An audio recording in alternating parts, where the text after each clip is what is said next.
Hello, good morning mga uncle, mga auntie. So, ito nga, patuloy natin ang ating vlog. So, pasensya na kayo guys kasi kahapon nahihirapan ako mag-Tagalog talaga. Pero anyway, Bisaya ako. So, I'm proud to be Bisaya. Kaya, lalabas ko na yung ng anong totoo.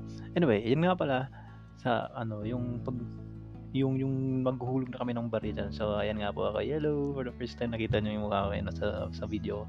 Pero anyway, yun nga, sinabihan ako ni kuya na maglag daw ng pera dyan para sa yung pamahiin nila na tumibay yung pundasyon, sa mga kung ano pa yung mga paniniwala natin mga Pilipinas ay ikala mo si Paul sa pool. Joke lang po. So, yun na nga po, naghahalo sila ng buhangin tsaka semento. At ayun si yung nakaputi. Parang ako yung naawa sa kanya, medyo may konting medyo may konting edad na si kuya. Pero anyway, yun nga, yun mga piso ko nalaglag, mga piso ko paano pala yan. Pambili ko pa naman sana ng yun, ng chichirya. Pero anyway, yeah, dapat sundin natin si kuya kasi kasama yun sa mga ritual ng pagpagawa ng mga bahay, mga postes, mga ganun. Ayun, pati makikita mo yung barya, piso-piso ko yan. Pangit ko pa naman sana yan sa sino. Anyway, yun nga po. So, pag nagpatayo ng bahay, medyo nakaka-stress kasi alam mo yung hindi mo alam kung magkano lahat ng gagastusin mo. Although meron kang namang mga estimate, pero syempre hindi naman nasusunod kasi minsan may madagdag ka, tapos minsan wala. So ayun nga, umakyat ako sa taas para makita yung magandang view. Yung naghahalo sila ng semento. Ayun, wala mga kapitbahay ko pala yan sila. Yeah.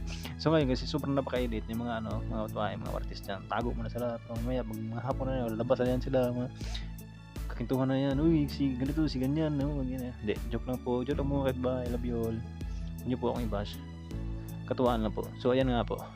Naghahalo sila ng semento. Kuya, haluin mo. Pinagsabay-sabay nila. Parang yung ex mo. Pinagsabay ka sa 10. Grabe, joke lang. Ayun nga po. So, nakikita nyo dalawa yung hukay na ginawa nila sa ngayon. Lalagyan na nila ng semento yung pinakailalim mismo. Medyo mahirap siyang gawin kasi nga gawa ng merong may semento na, so kailangan nilang tibagin muna yun bago nila mabungkal yung pinakalupa. So ayun, naglalagay na si kuya. So yung nakadilaw na kuya, ilaglag mo na lahat yan bago pa malaglag ng iba. Ayun nga po. So tuloy-tuloy lang po ang paghahalo nila kuya. Tsaka ayun po, yung ibang mga lumber dyan na nakatiwangwang muna sa ngayon kasi kailangan naman ipa-deliver ng maaga yung ibang mga gamit para kasi minsan yung mga hardware hindi sila nagde-deliver pagka konti lang yung pa-deliver nyo. Ay naku, mga hardware magbago na kayo So yun nga, ayan na naman sila mga monetize na joke lang po. Hello, ang ganda ng mga bahay ng mga kapitbahay ko, no? Yun, lalo na yung 3-story na yan, no? Tapos yung sa tapat ng bahay ko pala si Beshi yan. Hello, hey Beshi, shout out, salamat kasi malaking bahay kasi pinark ko yung bike ko doon. So doon kami nagsasampay kasi wala akong masampayan kasi nga konti yung space namin. So yun nga po, andyan na po yung pinapasok na yung mga dyan, yung mga semento. So patutuin pa muna yan bago lagyan yung poste, yung bakal na nakatayo bago lagyan yun. So yung pinaka base muna yung kailangan nilang po sementohin. So yun nga po, wow, sipong ni kuya, salamat kuya. So yun nga po, alam mo parang medyo anin lang sila kaya baka maisipan kong tumulong for next video. So sana subaybayan niyo po yung pagtulong ko. Pero nakakatawa rin naman kasi bahay ko rin naman to.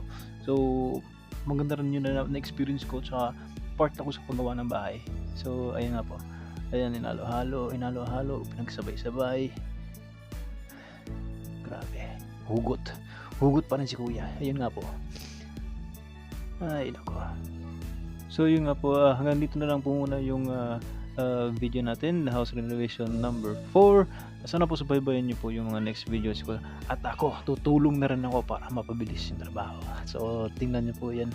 So salamat po nga pala sa mga nag-subscribe, sa mga nanonood. So sana po subaybayan niyo po yung mga next videos na gagawin ko po. So thank you, God bless, and salamat po.